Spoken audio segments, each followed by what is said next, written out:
Fala pessoal do canal Mais Valor, eu sou o Vinícius e hoje aqui no nosso assunto de finanças vamos falar um pouquinho da área jurídica e para isso eu trouxe um advogado, ele que é formado em Direito, especialista em Direito Civil, Direito Imobiliário e vai falar um pouquinho com a gente hoje do Direito Bancário e os seus deveres. Com vocês hoje, Dr. Gabriel. Seja muito bem-vindo. Muito obrigado, eu que agradeço pelo convite. Pode sentar. Obrigado. Fico feliz, agradeço pelo seu ter aceitado o convite. Hoje vamos falar um pouquinho sobre direito, aquilo que impacta hoje a todos os brasileiros que estão sujeitos e que, consequentemente, impacta o seu bolso. Eu que agradeço pelo convite, primeiramente, por estar aqui, podendo falar um pouco a respeito do direito, principalmente no que se refere ao direito civil, minha área de especialização, no direito bancário também. Mas é isso, vamos lá. Que bom. Bom que sua especialização é o nosso tema principal de hoje, que é sobre o direito bancário, né? Um assunto que acredito que todo brasileiro já passou por uma situação ali com algum banco, uma situação desconfortável, aquilo que se relaciona a crédito, taxas de juros abusivas, algum problema de comunicação, que esses erros, querendo ou não, se foram feitos ali intencionalmente, pode acarretar em consequências jurídicas, correto? Sim, exatamente. Hoje, se a gente for pegar, mais de metade dos brasileiros estão endividados, e a jurisprudência, assim como a legislação, tem criado mecanismos cada vez melhores para poder auxiliar, as pessoas nesse sentido. A gente sabe que muitos bancos abusam do poder ali, abusam do direito, colocam cláusulas abusivas, juros abusivos, e a gente está, principalmente como, vamos colocar assim, os intervenientes, para poder defender o direito dessas pessoas mais vulneráveis. Por exemplo, o Código de Defesa do Consumidor, que foi um instrumento maravilhoso criado justamente para poder coibir a prática desses bancos, que é os que detêm o poder de todas as informações ali, toda a capacidade técnica, então consegue fazer com que a parte hipossuficiente que a gente chama, que tanto se fala no Código de Defesa do Consumidor, que possui essa parte mais vulnerável, Então estamos aqui para defender o direito dessas pessoas, que é a parte mais vulnerável na relação jurídica. Perfeito. Como eu sempre falo, eu também me graduei em Direito, por mais que hoje eu não exerço, mas ali somos colegas de certa forma, E nós aprendemos na faculdade os princípios básicos que toda a pessoa, a partir do seu nascimento, ela já ali tem os seus direitos, a serem guardados, reservados, e protegidos pela nossa Constituição. É muito interessante esse ponto, que parece que o direito civil, ele basicamente, assim, vamos falar de modo geral, ele nasce com o nascimento, Ele surge ali, que é o direito da personalidade, dentre outros direitos. Hoje o direito do nascituro se fala tanto, principalmente com as técnicas novas de fertilização in vitro e tudo mais. Tudo isso hoje é debatido no direito civil. Então é um tema excelente que eu gosto muito. Ou seja, é pertinente em todas as áreas da nossa vida, Sim, Não tem como nós escaparmos ou fugirmos, Bom, então para a gente começar aqui, doutor, começa falando aí resumidamente, pessoal, o que é o direito bancário, O que a lei fala? O que é esse direito? Como a gente pode conceituar esse direito de uma forma bem resumida? O que você diria? É muito interessante porque o direito bancário, ele não engloba apenas o direito civil. A gente vê hoje que nem o Código de Defesa do Consumidor, o Código Tributário Nacional. Então a gente vê que são vários mecanismos que surgem através da legislação justamente para poder proteger o consumidor nessa relação contratual que eu chamo de fragilizada. Porque o banco ele detém toda a capacidade técnica de poder saber de todos os mecanismos do direito. Então, o que eles normalmente fazem? Sabem o que eles colocam, que o consumidor não vê, as letras miúdas no contrato. A gente até pode mencionar hoje, e que eu já vou introduzir um pouco mais nas noções de direito, da relação contratual, Porque o contrato bancário ele nada mais é do que um contrato que é feito ali entre as partes, Numa parte que a gente chama de hipossuficiente, não quer dizer eu sou parte hipossuficiente numa relação de um contrato bancário. Por quê? Porque o banco, ele que detém todo o conhecimento a respeito de taxa de juros, a respeito dos tributos a serem recolhidos, a respeito das garantias e tudo mais. Então ainda eu, como advogado, como operador do direito, na relação contratual bancária, eu sou a parte fragilizada. O senhor trouxe um ponto muito interessante, a gente vai entrar mais, mas só para o pessoal entender, caso alguém não saiba, o que é a parte hipossuficiente dessa relação? Tá. Muito interessante a sua pergunta.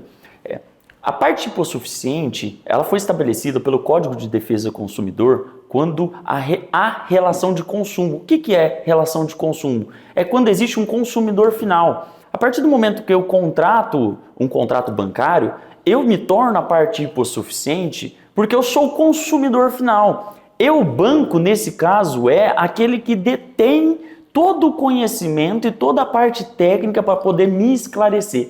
Essa é a relação hipossuficiente, não quer dizer que eu sou menos favorecido financeiramente ou que eu não tenho conhecimento a respeito daquilo que eu estou contratando. Quer dizer que o banco tem a obrigação objetiva de me esclarecer ponto a ponto e de coibir que haja abusos. Então, quando eu entro questionando o banco de uns juros abusivos aplicado, ele que tem que me provar que aqueles juros não são abusivos. Esse é o ponto principal da parte hipossuficiente. Não sou eu que tenho que provar que aqueles juros são abusivos. O banco tem que me provar que eles não são. É onde que entra a inversão do ônus da prova. Então, muito interessante que você adentrou num tema muito importante, que é o que a gente fala hoje. Muitas pessoas me procuram com um contrato bancário e às vezes a gente analisa o contrato e não identifica nenhum vício. Só que quando a gente pega um documento que se chama demonstrativo de evolução do débito, ali está. Todos os juros aplicados, juros sobre juros, perfeito. Muito bem explicado, doutor. Acho que o senhor deixou agora, sem dúvidas, esse ponto. Foi muito claro, né? Foi bem transparente. E no caso, o que o doutor quis dizer aqui, né? Ou seja, o banco ele precisa ser transparente na sua relação contratual, levando em complexidade todas as suas normas e direitos que não são tão conhecidos no nosso dia a dia. Então ele tem que deixar bem claro para o seu cliente: olha, nós estamos tratando sobre isso, aquilo, você vai pagar isso, aquilo, para sermos bem transparentes em toda a relação, para evitarmos problemas, né? Quando se refere às normas técnicas que o banco tem que aplicar, existem normas, inclusive, de qual é a fonte que tem que ser utilizada no contrato, o quadro resumo onde tem que explicitar claramente para o consumidor quais são os juros utilizados, qual é a relação, qual é o número do contrato, tudo numa fonte legível. Então, para você ver o quantos mecanismos têm surgido para proteger o consumidor. Sim, sim. Não, perfeito. Ou seja, o consumidor ele também tem que ter um pouco ali de conhecimento para também se proteger na hora de assinar um contrato, né? Porque muitas vezes ele está no desespero, a pessoa precisa de um crédito, tem que fazer uma operação, procura o banco, não lê direito, assina e depois ela vai ter diversos problemas, que a gente vai falar de alguns deles aqui. Mas nesse caso, doutor, o que mais impacta quando uma pessoa chega ao banco, procura o seu gerente, vai fazer um contrato de crédito, a primeira pergunta que a pessoa, quando procura o banco, que ela precisa de um crédito, levantar um dinheiro, ela pergunta assim pro gerente. Às vezes eu chamo até de doutor, inclusive, né? As pessoas mais humildes, assim. Quanto que eu vou pagar? Quanto que vai me custar esse crédito? Ou seja, qual que é a taxa de juros que o senhor está me cobrando? É o que os gerentes mais ouvem dos clientes, né? Então, nesse caso, eu estou com o contrato ali para assinar de um valor X que eu estou pegando. O que eu tenho que levar em consideração para saber ali se é uma taxa de juros abusiva ou normal de mercado?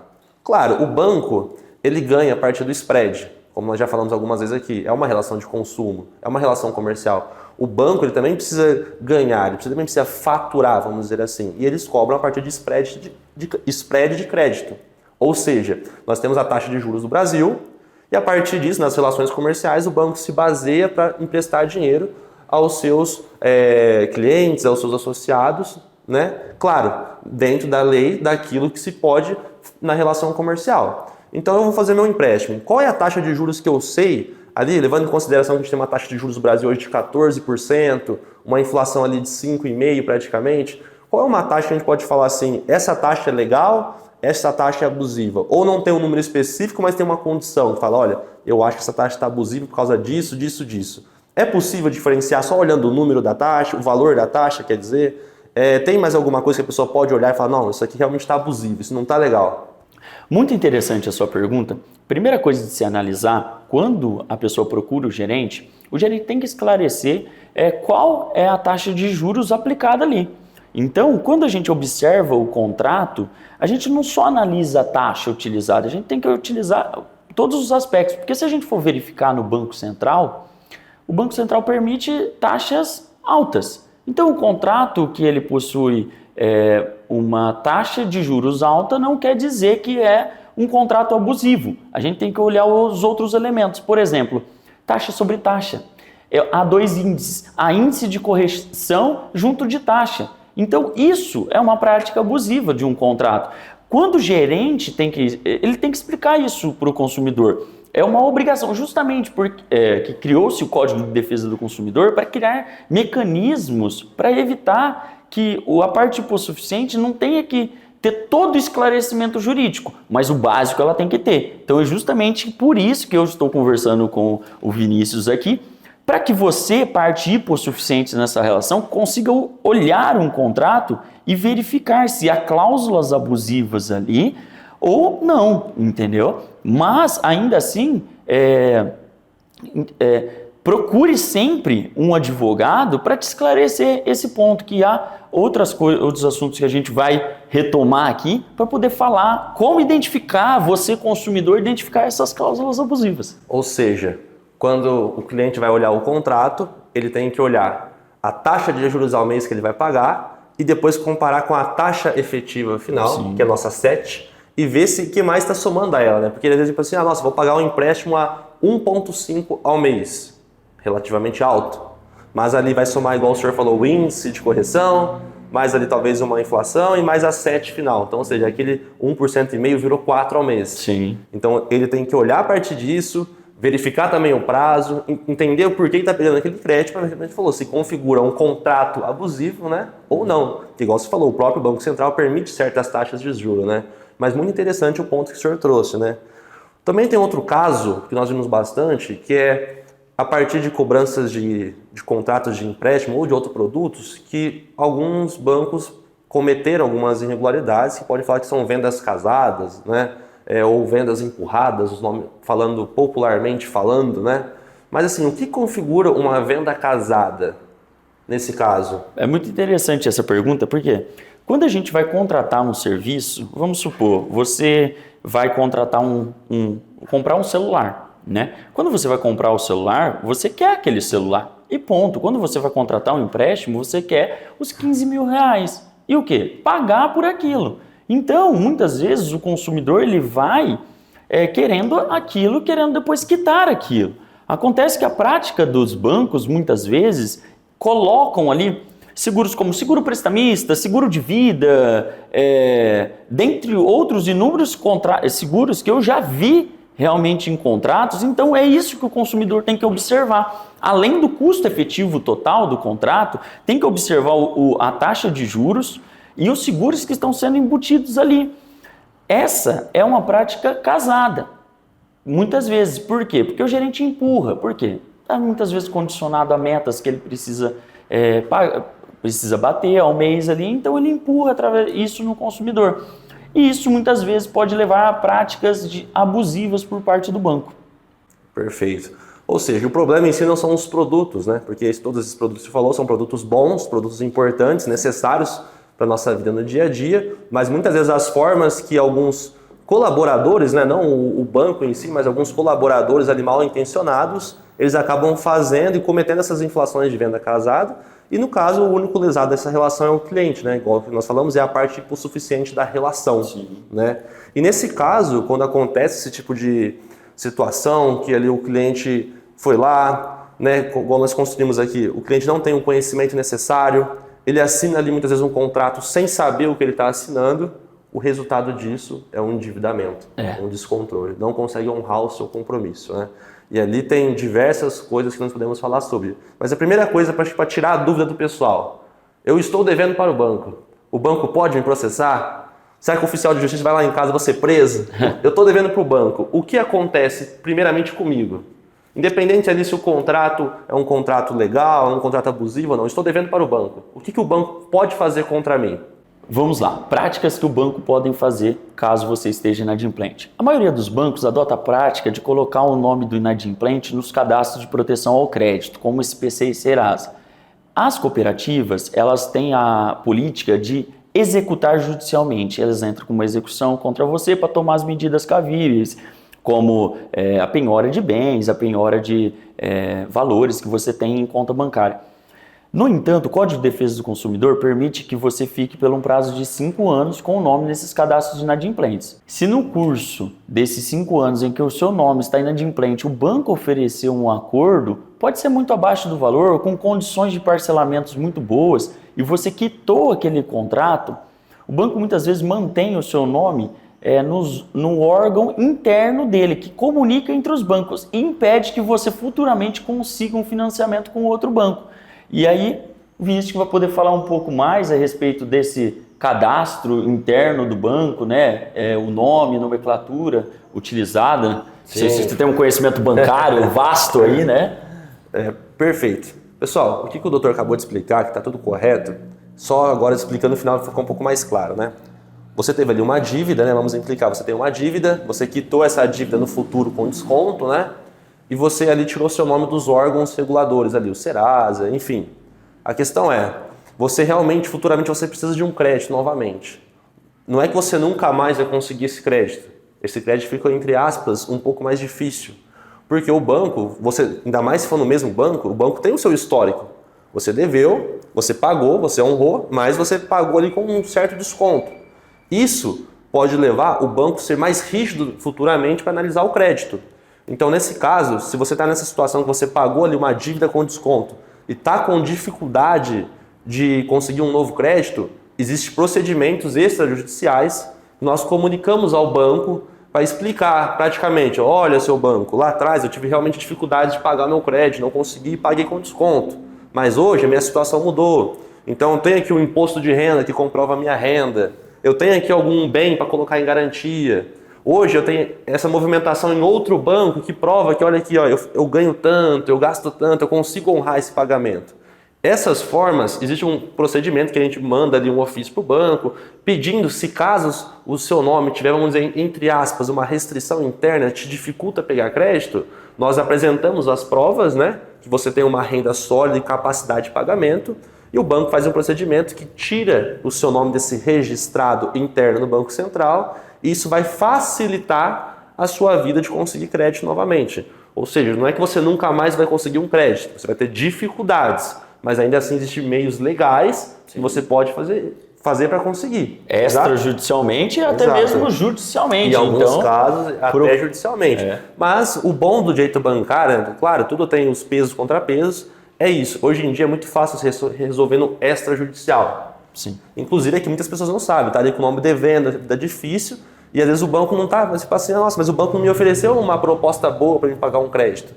Pensa, o banco ele é muito grande, ele tem muitos clientes, então ele não consegue ali de imediato falar com todos. Mas se você está numa situação como essa, que você está devendo, está com o nome sujo, está com dificuldade de pagar, mas você talvez ali se tivesse um desconto, vamos dizer assim, um valor reduzido, você conseguiria honrar, até mesmo quitar talvez a sua dívida num valor mais em conta, você pode inclusive procurar o doutor, que ele vai te orientar melhor como são esses procedimentos, e pode ver se resolve a sua dívida. Então você deve ali, sei lá, você é uma pessoa que trabalha registrado, ganha ali seus R$2.500 e está com uma dívida de 80 mil, independente do motivo que seja. Existem meios hoje que você consegue conseguir quitar essa dívida com desconto, regularizar a sua vida e voltar a ter o seu nome limpo. Então, isso, se você quiser saber mais, você pode até procurar o doutor, que ele vai saber te explicar melhor sobre isso, né? Mas só para a gente fechar esse assunto, né, para explicar bem, eu acho que é isso, né, doutor? Explicando bem, né?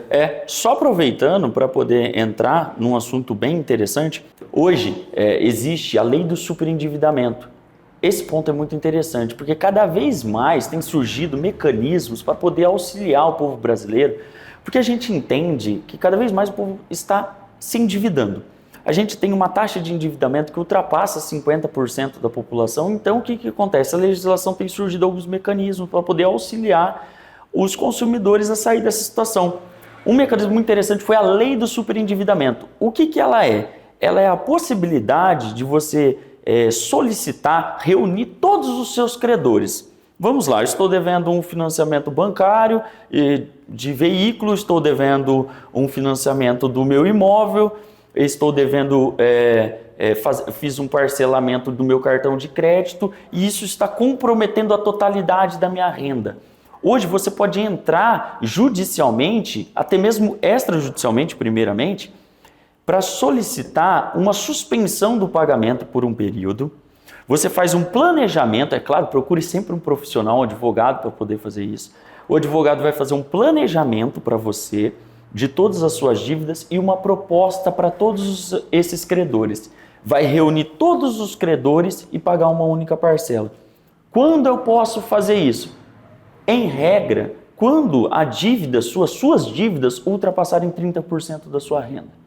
Ultrapassou ali 35%, 40% da sua renda, procure um profissional para poder organizar. Isso vai para além de te auxiliar com os contratos bancários, é quase um planejamento financeiro.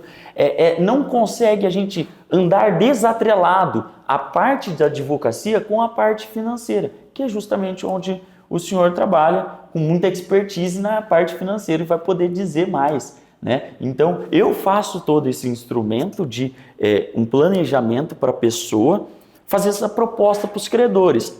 Mas se os credores não aceitarem, a gente entra judicialmente e pede para o juiz homologar a nossa proposta. A gente fixa a taxa de juros, fixa a parcela, a quantidade de parcelas que pode pagar e o valor.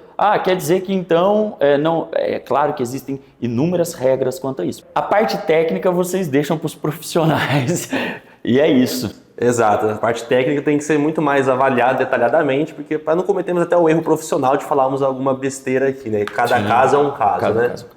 Bom, doutor, para nós irmos encerrando, então faz um tópico para a gente aí sobre o que nós falamos, no sentido assim, nós temos a pessoa que está ali endividada com um problema com o banco. Quais são os passos que ela tem que tomar? Então, primeiro ela sozinha para buscar ali as informações e depois até ela chegar a buscar um profissional ali. Se vocês observarem tudo que a gente conversou aqui desde o princípio, a gente começou conversando principalmente assim, medidas cautelares que a pessoa precisa ter antes de contratar um financiamento. Ali, observar não só a taxa de juros, e sim também o custo efetivo total. Observar também quais índices de correção monetária estão embutidos no financiamento da pessoa. Depois a gente adentrou a poder elencar as vendas casadas, que são os seguros que eles colocam juntos aos contratos de financiamento.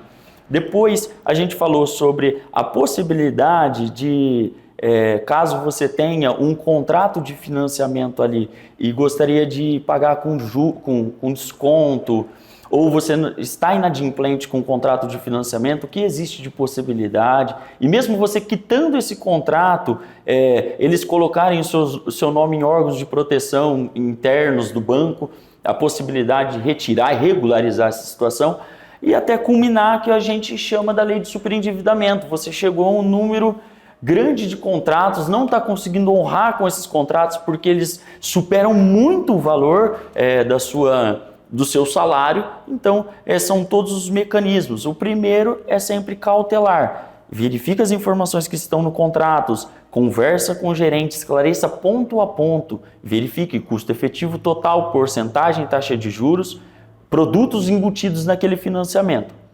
Não observou, já está na segunda fase, já está ali pagando o financiamento, não está conseguindo honrar com o financiamento. Há a possibilidade de acordos extrajudiciais com o banco, com descontos. Havendo esse desconto, o banco colocou eu no órgão de restrição interna. Como tirar? Como tirar também, tá? Porque muitas vezes essa prática ela é abusiva, porque o banco te deu desconto, então há a possibilidade de retirar também. Já fiz inúmeros empréstimos, já estou numa situação que eu não consigo honrar todos esses empréstimos. Como o que a gente fazer? Também. O Código de Defesa do Consumidor ele te protege de ponta a ponta. Entendeu? E hoje, um mecanismo mais recente é a lei do superendividamento do consumidor. É isso. Muito obrigado, Vinícius. Doutor, eu que agradeço por essa conversa, por o tempo que o senhor disponibilizou para estar aqui com a gente.